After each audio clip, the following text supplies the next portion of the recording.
So to export your points either to a CSV file or an Excel spreadsheet, there's technically a couple ways to do it. One way, probably the easiest way, is to, on your Project Explorer, select the points you want, or if you don't select the points, this method will select all the points in your project. You can then go to the report command, which is on the quick access toolbar, and if you drop that down, clicking the little arrow here, you can click on point list.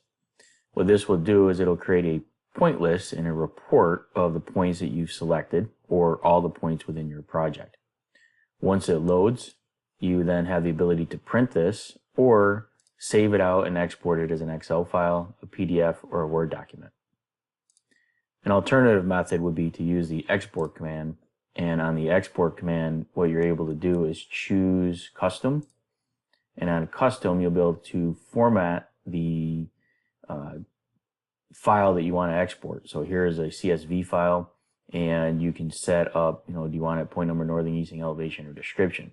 To modify this, you would click on the export format editor to create and modify how you want to set up the export options. So how do you want it, northing, easting, easting, northing, code, the information you want to send out, and how do you want to save it as a CSV or a point. So that's an alternate method to do as well. The point list is probably one of the easiest